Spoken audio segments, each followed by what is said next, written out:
You know that one neighbor, the one who thinks the whole world should adapt to their chaos?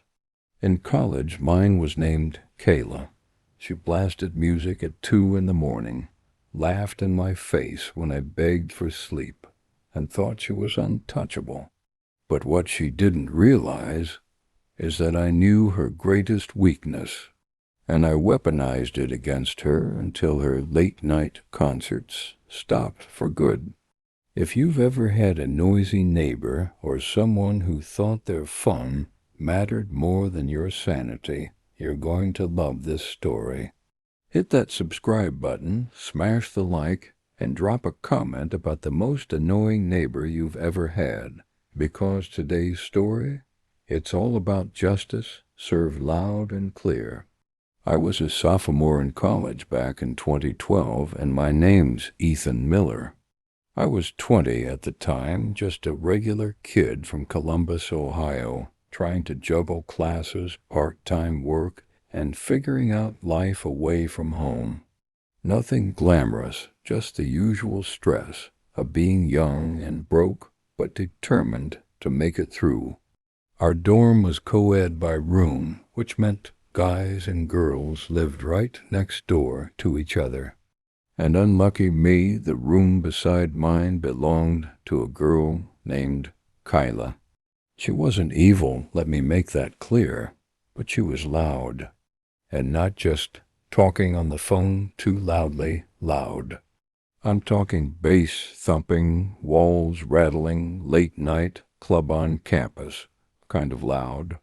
Every night, usually around 1 or 2 in the morning, exactly when my brain was trying to shut down, so I could make it to my early classes, her speakers would come alive.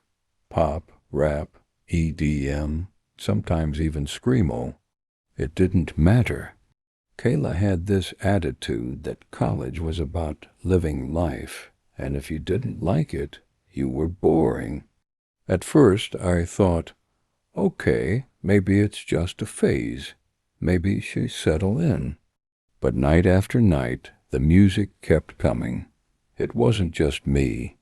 People up and down the hall knocked on her door, asked her to lower it, tried reasoning with her, and every time she brushed it off with the same smug line, "Relax, it's college."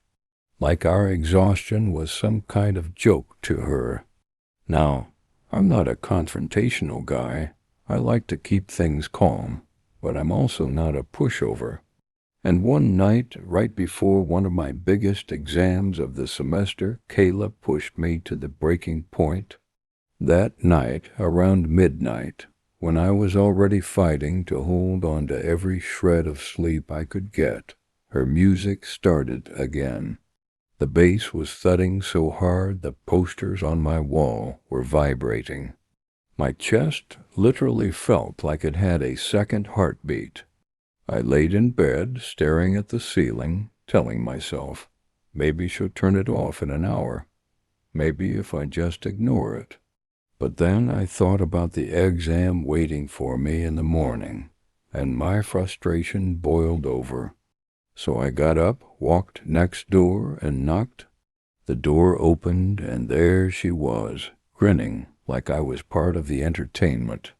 The music was blasting behind her, lights flashing from some kind of party bulb. I kept my voice calm, polite. "Hey, Kayla, I've got a big exam tomorrow morning. Do you mind turning it down just a little?" She tilted her head, smirked at me, and said, "Sure." For half a second, relief washed over me. Maybe she had a shred of decency after all, but then click. She cranked the dial up even louder. The walls shook. My ears rang, and she laughed. Actually laughed in my face. I didn't say a word.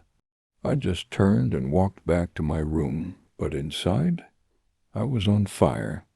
My jaw clenched so hard I thought my teeth might crack. My hands shook. My chest felt tight. Sleep was gone for the night. I knew it. So I laid in bed, staring at the ceiling again. Only this time I wasn't helpless. I was planning C. Kayla had one fatal flaw. For all her love of late-night chaos, she hated mornings. Everyone in the dorm knew it. She slept until noon almost every day, stumbling into the cafeteria looking like a zombie. If anyone dared wake her before 10 a.m., she acted like it was a crime against humanity. And that's when the idea hit me. If she wanted to wage a noise war, then fine, I'd fight back. But I wouldn't fight her on her terms. I'd fight her on mine.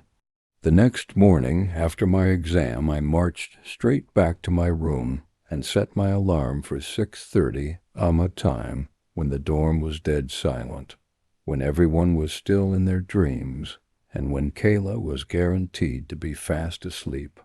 And right at 6:30, I placed my Bluetooth speaker against the thin wall we shared and blasted the cheesiest, most obnoxious bubblegum pop I could find. Think early 2000s boy bands, full of clapping, whistling, and saccharine love ballads. The volume? Maxed out. The effect? Immediate. On day one, she stumbled out into the hallway, hair a mess, eyes barely open, clutching her head like she'd just survived an explosion. She glared at me and croaked, "What the hell are you doing?" I smiled, shrugged, and said, "Relax, it's college." Her face? Priceless.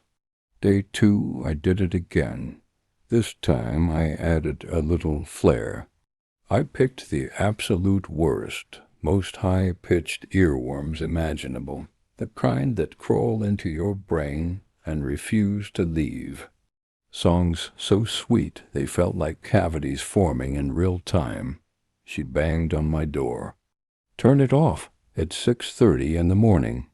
I opened the door just a crack, leaned out, and whispered, "Relax, it's college," then shut it again before she could respond.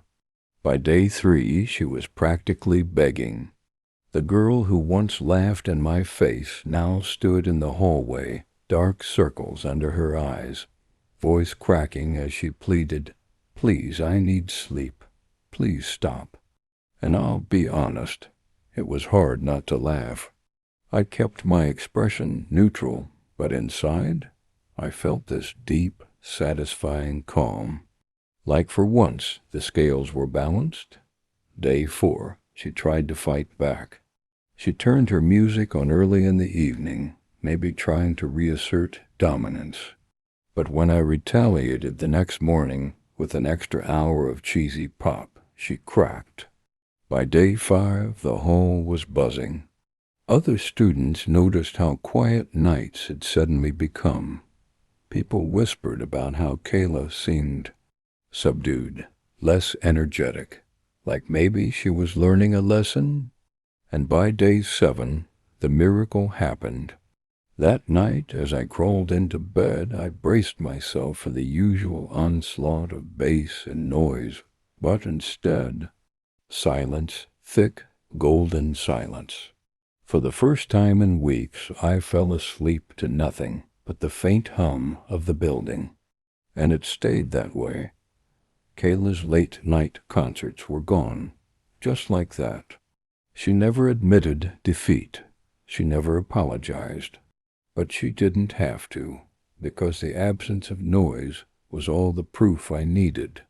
Watching her shuffle through the halls that week, exhausted and humbled, was more satisfying than any apology. Every yawn, every bleary-eyed stare, it was proof that justice had been served. The best part? I didn't even have to yell or fight. I just gave her a taste of her own medicine. And the look on her face when I repeated her own words back to her, "Relax, it's college," was poetic justice in its purest form. That experience taught me something. Sometimes the sweetest revenge isn't about shouting louder or fighting harder. It's about finding someone's weakness and turning their own arrogance back on them. Because when people refuse to respect boundaries, sometimes the only way to teach them is by letting them live with the consequences of their own behavior.